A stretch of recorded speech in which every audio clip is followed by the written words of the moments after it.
Hello students, the account master education channel में आपका स्वागत है। जैसा कि आप जानते हैं, इंडिया और पूरी दुनिया जूझ रहा है कोरोना वायरस से। लोगों को निर्देश दिए गए हैं घर में रहने के लिए। ऐसे में पढ़ाई का होना भी जरूरी है। The show must go on. UGC के दिए गए निर्देशों के अनुसार छात्रों का ऑनलाइन क्लास और एग्जाम होना है। इसलिए मैंने ये लेक्चर आपके लिए खास तौर पे बनाया है। यह लेक्चर एमकॉम सेमेस्टर 4 के प्रोजेक्ट पेपर से रिलेटेड है। एमकॉम सेमेस्टर 4 के सभी स्टूडेंट्स का इस चैनल में बहुत बहुत स्वागत है। अगर आप इस चैनल पे नए हैं तो इस चैनल को सब्सक्राइब कर लीजिए और बेल आइकन को प्रेस कर लीजिए ताकि आप लोग को इस तरह के नए वीडियो मिलते रहें। स्टूडेंट्स, आपके लिए ये वीडियो बहुत ही इम्पोर्टेंट है। इसे अंत तक जरूर देखें।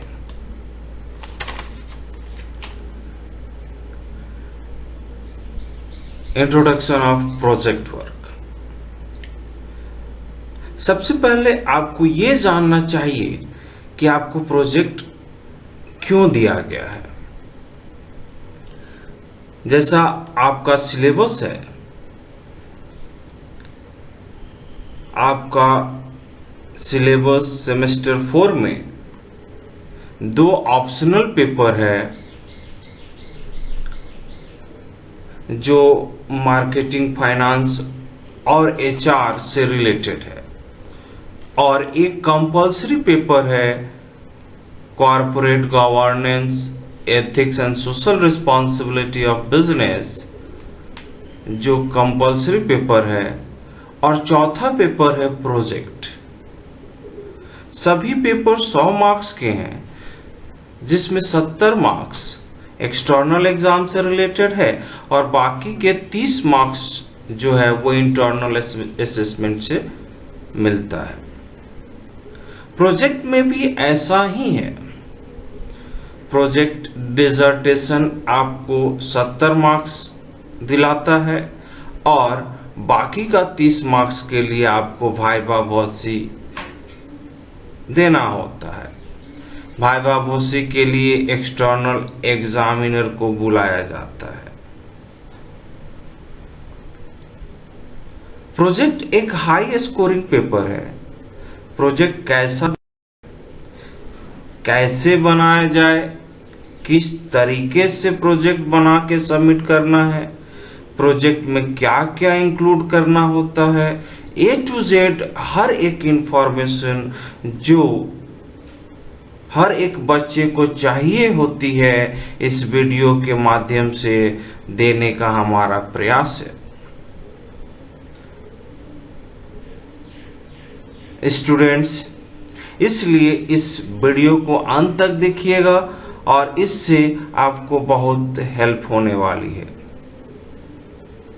चलिए जानते हैं कैसे बनाया जाए प्रोजेक्ट।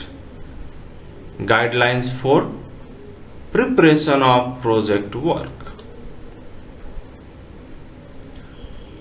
पहला गाइडलाइंस है, the project topic may be undertaken in the elective courses. जैसा कि हम लोग सिलेबस में देखें कि आपका ऑप्शनल पेपर जो है वो 2 पेपर है, उसमें से आपके 3 इलेक्टिव कोर्सेज है, जिसमें से आपको एक कोर्स चूज करना होता है। मीन्स आपको मार्केटिंग, फाइनेंस, एचआर, ये 3 पेपर से किसी एक स्पेशलाइजेशन पेपर को चूज करना होता है और उसी स्पेशलाइजेशन पेपर के आधार पे हमको अपना प्रोजेक्ट टॉपिक चूज करना होता है। दूसरा, each of the student has to undertake a project individually under the supervision of a teacher और गाइड। सभी स्टूडेंट्स को जो अपना प्रोजेक्ट बनाना होगा उसके लिए टीचर या गाइड का सुपरविजन होना जरूरी है। Third guidelines, the student shall decide the topic and title which should be specific, clear and with definite scope in consultation with the concerned teacher or guide। Students या learner जो होंगे उनको अपना topic और title of the project choose करना होगा, decide करना होगा। टाइटल जो होगा वो स्पेसिफिक होना चाहिए, क्लियर होना चाहिए और उसका स्कोप डेफिनिट होना चाहिए। और ये टाइटल जो होगा वो अपने कंसर्न्ड गाइड से कंसल्ट करके डिसाइड करना चाहिए। Fourth one is the university department और college shall allot a teacher for the guidance to the students based on his or her specialisation. अगर आप यूनिवर्सिटी डिपार्टमेंट से एमकॉम कर रहे हैं तो यूनिवर्सिटी डिपार्टमेंट आपको टीचर अलॉट करेगी फॉर द गाइड, या टीचर बोलें या गाइड बोलें, टीचर या गाइड का अलॉटमेंट जो होगा वो यूनिवर्सिटी डिपार्टमेंट के थ्रू होगा। अगर आप किसी कॉलेज से एमकॉम कर रहे हैं तो कॉलेज मैनेजमेंट जो होगी वो आपको टीचर गाइड अपॉइंट करेगी, अलॉट करेगी। Fifth one is the project report shall be prepared as per the broad guidelines given below. जो प्रोजेक्ट रिपोर्ट बनाएंगे, जो सबसे इंपॉर्टेंट है, जिसके आधार पे आपको 70 मार्क्स मिलते हैं, उसको कैसा बनाया जाए उसके लिए नीचे गाइडलाइंस दिए गए हैं, उसको फॉलो करना कंपलसरी होता है। सबसे पहला फॉन्ट टाइप। फॉन्ट जो होगा वो किस टाइप का होगा, तो आपका फॉन्ट टाइम न्यू रोमन होना चाहिए। फॉन्ट का साइज क्या होना चाहिए, तो फॉन्ट का साइज 12 होना चाहिए कंटेंट के लिए और 14 होना चाहिए हेडिंग और टाइटल के लिए। लाइन स्पेसिंग क्या होना चाहिए, तो 1.5 होना चाहिए कंटेंट के लिए और 1 होना चाहिए अगर आप कोई टेबल वर्क करते हैं तो टेबल के लिए। पेपर का साइज क्या होना चाहिए, तो पेपर A4 साइज का होना चाहिए। मार्जिन लेफ्ट साइड में मार्जिन जो होगा वो 1.5 होगा और बाकी जो 3 साइड है, upper side, down side and right side, वो 1 का होना चाहिए। The project report shall be bounded. Project report जो होगा वो बाइंड किया हुआ होना चाहिए। स्पाइरल बाइंडिंग नहीं चलेगा, यहाँ पे हार्ड बाइंडिंग होना चाहिए। जैसे हम लोग बुक पब्लिश करते हैं, थेसिस बाइंड करते हैं, सेम इसका भी बाइंडिंग होना चाहिए। सैंपल आपको डिपार्टमेंट्स या कॉलेज प्रोवाइड करती है, आप वहां से देख लें कि बाइंडिंग किस प्रकार का आपका प्रोजेक्ट का होना चाहिए। Project report shall B of 80 to 100 page. Project report जो आप बनाते हैं वो मिनिमम 80 टू मैक्सिमम 100 पेज का होना चाहिए। इसको हम लोग स्टैंडर्ड प्रोजेक्ट बोलते हैं अगर आपका प्रोजेक्ट में पेजेस जो है 80 to 100 है तो। सबसे इंपॉर्टेंट जो प्रोजेक्ट रिपोर्ट आप बनाएंगे वो 3 कॉपी में बनाना होता है। The project report shall B framed in triplicate.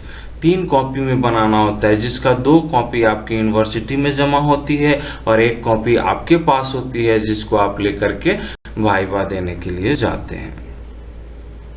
तो ये गाइडलाइंस है for the preparation of project work. Clear है? चलिए आगे टॉपिक पे देखते हैं। फॉर्मेट।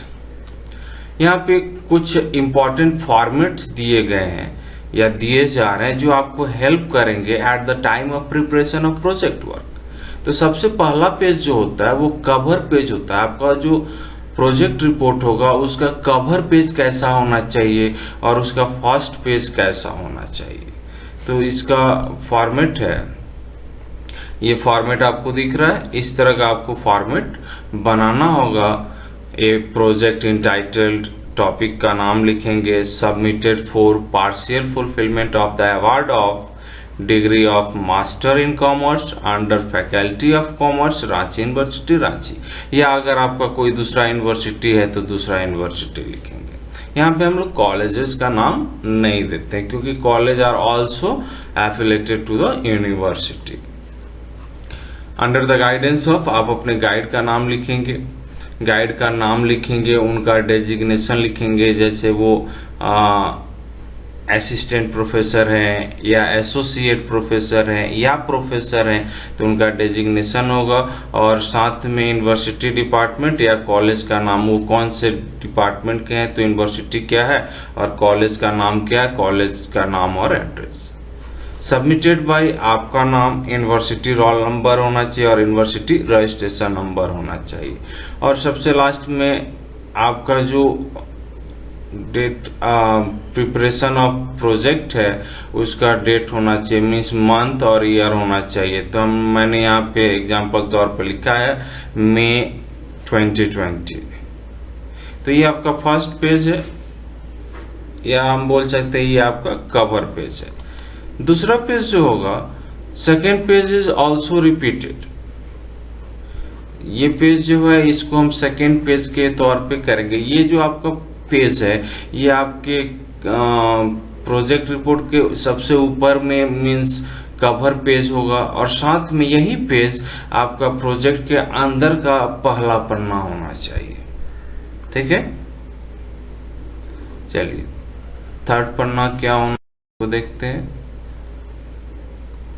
थर्ड पन्ना क्या होना चाहिए उसको देखते हैं। तो यहाँ थर्ड पन्ना इंडेक्स होना चाहिए। तो इंडेक्स जो है, इंडेक्स कैसे बनाए, तो इंडेक्स को हम तीन हिस्सों में डिवाइड करते हैं, chapters, content, page numbers.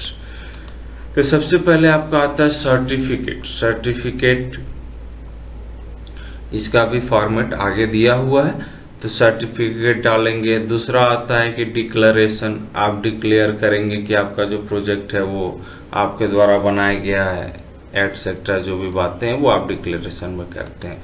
Acknowledgement, आप इस प्रोजेक्ट में जितने लोग आपके हेल्प किए हैं उनका नाम आप देते हैं, थैंक्स गिविंग कोटेशन करते हैं। इसके बाद आपके चैप्टर्स आते हैं। पहला चैप्टर्स होता है इंट्रोडक्शन। इंट्रोडक्शन में आप इंट्रोडक्शन करते हैं। सेकंड आता है रिसर्च मेथोलॉजी। थर्ड आता है लिटरेचर रिव्यू। फोर्थ आता है data analysis, interpretation and presentation. Fifth आता है कंक्लूजन एंड सजेशंस। तो ये 5 चैप्टर्स आपके जो होंगे वो प्रोजेक्ट रिपोर्ट कंप्लीट करेंगे, मीन्स आपके प्रोजेक्ट रिपोर्ट को 5 चैप्टर्स में डिवाइड किया गया। इसके बाद बिब्लियोग्राफी आता है जिसका पेज नंबर मैंने नहीं दिया, आप पेज नंबर दे सकते हैं। यहाँ पे एज्यूम करके पेज नंबर दिया गया है, तो आपका जो जैसे इंट्रोडक्शन यहाँ 1 to 10 मतलब आपका 1 से 10 पेज में इंट्रोडक्शन है, तो जरूर नहीं है कि 1 से 10 ही हो, ज्यादा भी हो सकता है, कम भी हो सकता है। तो पेज नंबर जो है वो इमेजिनरी फिगर्स है, आपके जो एक्चुअल पेज नंबर होंगे उसी को आप यहाँ पे डालेंगे। बिब्लियोग्राफी पेज नंबर नहीं दिया हुआ है, जो पेज नंबर आए उसको डालेंगे। उसके बाद appendix, list of tables, list of graphs, abbreviations अगर है तो उसको भी यहाँ पे लिखेंगे और उसका भी पेज नंबर डालेंगे। तो ये इंडेक्स का पार्ट हुआ। तो third page index. Fourth page certificate. Certificate जो most important part of the आपका प्रोजेक्ट होता है सर्टिफिकेट। सर्टिफिकेट हम कैसे बनाएंगे, तो सर्टिफिकेट का ये फॉर्मेट दिया गया है। This is to certify that mister miss, जो स्टूडेंट्स है उनका नाम होगा, has worked and duly completed his or her project for the award of the degree of Master in Commerce under the Faculty of Commerce, Ranchi university, Ranchi. आप university का नाम change कर सकते हैं अगर आपका यूनिवर्सिटी दूसरा है। तो इन सब्जेक्ट ऑफ आपका स्पेशलाइजेशन पेपर का नाम होगा, and his or her project is entitle, आपके प्रोजेक्ट का टॉपिक का नाम होगा, under my supervision. I therefore certify that the entire work has been done by the learner under my guidance and that no part of it has been submitted previously for any degree diploma of any university. It is his work and fact reported by his or her personal findings and investigation. यहाँ पे आपका supervisor का नाम होगा, supervisor का signature होगा और supervisor का मोहर होगा। ठीक है, तो ये fourth paper, most important paper, certificate. Fifth one, declaration. तो ये डिक्लेरेशन का फॉर्मेट है। डिक्लेरेशन में आप डिक्लेयर करते हैं कि जो, जैसे यहाँ पे आई द अंडरसाइंड आपका नाम होगा, here bye declare that the work entitled in this project work, that topic का नाम होगा forms my on contribution in research work carried out under the guidance of, guide का नाम, उनका डेजिग्नेशन, उनका एड्रेस। एड्रेस मीन्स अगर वो university department से रिलेट करते हैं तो यूनिवर्सिटी डिपार्टमेंट का एड्रेस, अगर वो कॉलेज से रिलेटेड है तो कॉलेज का address. Is a result of my on research work and has not been previously submitted to any other university for any other degree diploma to this or other university। तो आप यहाँ पे अंडरसाइंड मतलब declaration देते हैं कि जो आप प्रोजेक्ट बना रहे हैं वो आपका ओरिजिनल प्रोजेक्ट वर्क है और ये पहले कहीं से किसी भी यूनिवर्सिटी में किसी भी डिग्री के लिए सबमिट नहीं किया गया है। Whenever reference has been made as previous work, it has been clearly indicated as and such and included in the bibliography। आप अगर references दिए हैं तो वो bibliography में दिया हुआ है। और सबसे important आप डिक्लेयर करते हैं कि ये जो प्रोजेक्ट है इसमें all informations दिए गए हैं और according to the rules and ethical conduct of the university ये प्रोजेक्ट बनाया गया है। यहाँ पे स्टूडेंट्स का नाम होगा, यूनिवर्सिटी रोल नंबर होगा, यूनिवर्सिटी रजिस्ट्रेशन नंबर होगा और सिग्नेचर होगा। And this page is certified by the guide with name and signature. Clear है? चलिए नेक्स्ट पेज पे चलिए।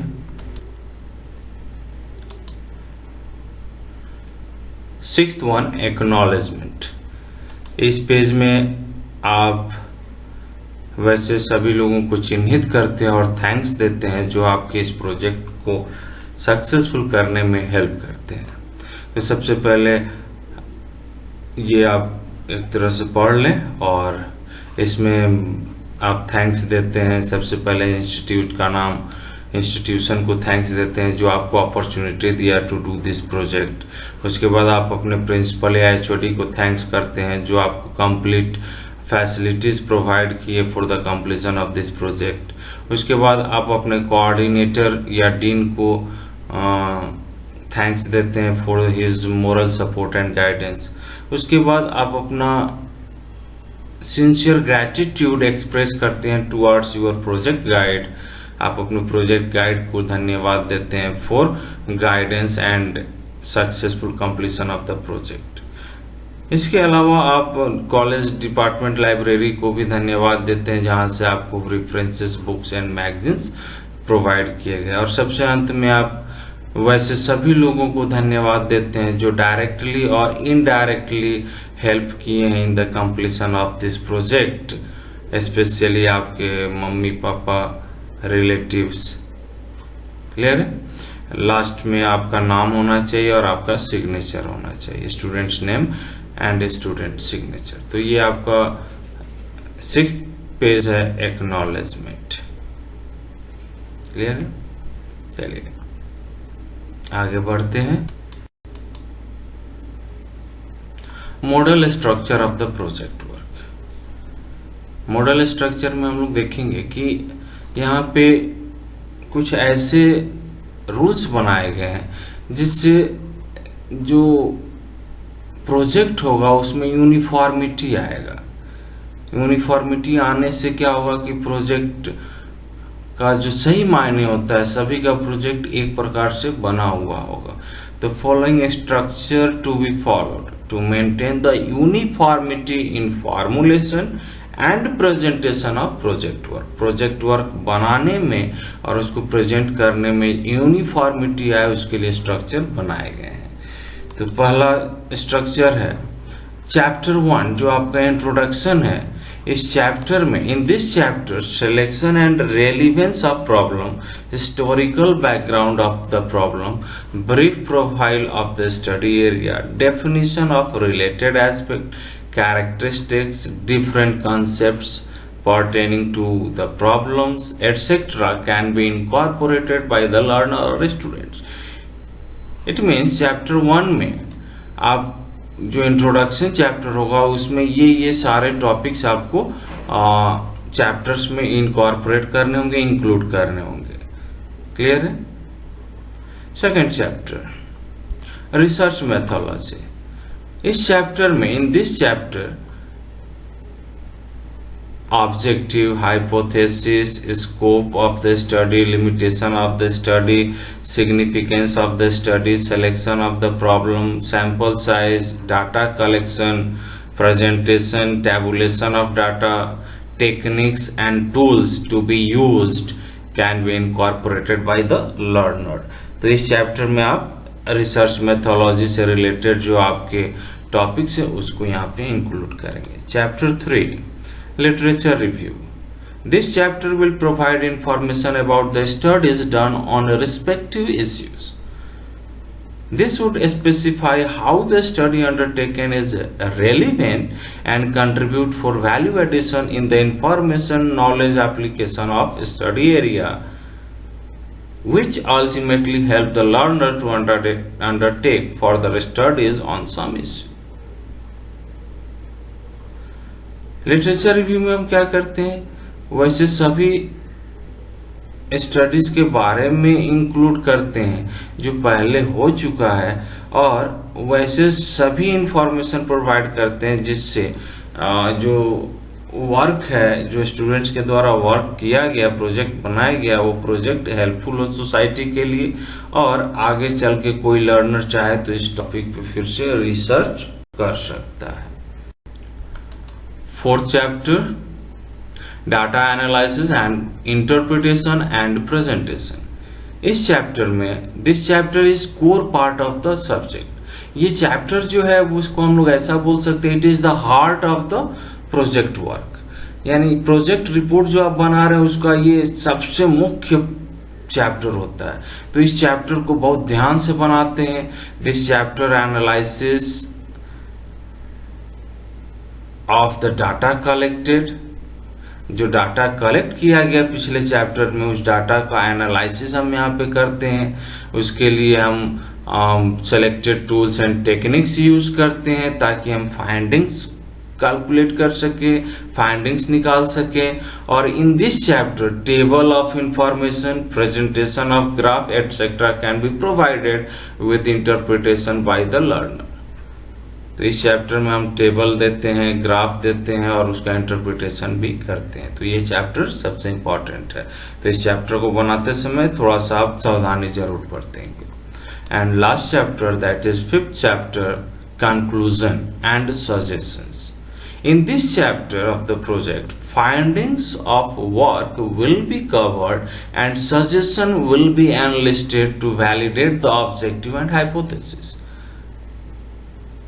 आप जो ऑब्जेक्टिव और हाइपोथेसिस फ्रेम किए थे, वो ऑब्जेक्टिव और हाइपोथेसिस यहाँ पे वैलिडेट हो रहा है, सेटिस्फाई हो रहा है या नहीं, उसके लिए आप जो फाइंडिंग्स कैलकुलेट किए थे, फाइंडिंग्स लाए थे, उस फाइंडिंग्स के आधार पे आपको सजेशंस देना है, जो सजेशंस आपके ऑब्जेक्टिव हाइपोथेसिस को वैलिडेट करेगी। तो ये आपका प्रोजेक्ट का कंप्लीट पार्ट है। यहाँ पे कुछ क्वेश्चंस भी मैंने दे रखा है जो फ्रीक्वेंटली आस्क्ड क्वेश्चंस है बाय द एग्जामिनर। एग्जामिनर के द्वारा वाइवा वोसी में जो क्वेश्चंस पूछे जाते हैं वो क्वेश्चंस का कुछ सैंपल्स है। जरूरी नहीं है यही क्वेश्चन पूछा जाए, लेकिन मोस्टली इस तरह के क्वेश्चंस पूछे जाते हैं। तो फर्स्ट क्वेश्चन इज आपका टाइटल, प्रोजेक्ट का टाइटल क्या है, तो ये आपको जानना चाहिए। प्रोजेक्ट का टाइटल आपका क्या है, ये क्वेश्चन पूछा जाता है। दूसरा, आप जो प्रोजेक्ट बनाए उसका समरी, आप क्या प्रोजेक्ट बनाए उसको समराइज फॉर्म में आप बताएं। तो आप उसका समरी भी एक तरह से बना लें और उसको देख लें, समरी भी पूछा जाता है। आप जिस एरिया ऑफ स्टडीज को चूज किए हैं उसके बारे में कुछ बताएं। मीन्स इंट्रोडक्शन, अगर आप कोई कंपनी चूज किए तो कंपनी के बारे में बताएं, अगर आप कंपनी चूज नहीं किए तो कंपनी के अदर कोई दूसरा subject choose, area of study choose किए तो उसके बारे में बताएं। तीसरा, आपका जो स्टडी है उसका सिग्निफिकेंस क्या है, इंपॉर्टेंस क्या है, आपके स्टडी में ऑब्जेक्टिव्स क्या है, ऑब्जेक्टिव के बारे में पूछेंगे। हाइपोथेसिस क्या है आपका स्टडी का। आप जब ये प्रोजेक्ट वर्क किए होंगे तो किसी ऑर्गेनाइजेशन के ऊपर किए होंगे या एरिया ऑफ स्टडी के ऊपर किए होंगे, तो वहां पे आप इंटर्नशिप किए होंगे। इंटर्नशिप आप 6 वीक का इंटर्नशिप होता है जिसको हम समर इंटर्नशिप बोलते हैं या विंटर इंटर्नशिप बोलते हैं, जिसके आधार पे आपको ये प्रोजेक्ट बनाना होता है। तो एट दैट टाइम आपका रोल क्या था इन दैट ऑर्गेनाइजेशन, तो ये भी क्वेश्चंस पूछे जाते हैं। Challenges faced during the preparation of project, आप जब प्रोजेक्ट बना रहे थे तो उस समय आपको क्या क्या दिक्कतें आई उसके बारे में भी पूछा जा सकता है। फाइंडिंग्स आपके क्या है प्रोजेक्ट के, तो फाइंडिंग्स के बारे में पूछा जाएगा। और सबसे इम्पोर्टेंट कंक्लूजन और सजेशंस के बारे में बताएं, इसके बारे में पूछा जाएगा। तो this are the frequently asked questions. तो जैसा कि आप शुरू में देखिए, आपका प्रोजेक्ट के लिए 70 मार्क्स होता है और वाइवा के लिए 30 मार्क्स होता है। दोनों पार्ट इंपॉर्टेंट होता है। अगर आप प्रोजेक्ट सबमिट कर दिए, वाइवा नहीं दिए, इन दैट केस ऑल्सो आप फेल हो जाते हैं। आप प्रोजेक्ट सबमिट किए और वाइवा में अच्छे मार्क्स नहीं लाए, अगर इंडिविजुअली दोनों में पास होना जरूरी होता है। तो आप दोनों पार्ट को अच्छे से प्रिपेयर करें, प्रोजेक्ट अच्छे से बनाएं, सुंदर अट्रैक्टिव प्रोजेक्ट बनाएं, और साथ में ये जो फ्रिक्वेंटली आस्क्ड क्वेश्चंस दिए गए इस तरह से सैंपल क्वेश्चन है, इसको आप पढ़ लें और इसके आधार पे आप क्वेश्चन का आंसर भी प्रिपेयर कर लें ताकि आपको अच्छे मार्क्स मिल सके। तो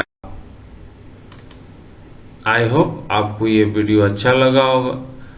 अगर ये वीडियो अच्छा लगा होगा तो आप इसको लाइक करें, सब्सक्राइब करें और शेयर करें ताकि बहुत सारे स्टूडेंट्स इसके फायदे उठा सकें। Thank you. Be happy and make someone happy. Have a great day. Thank you.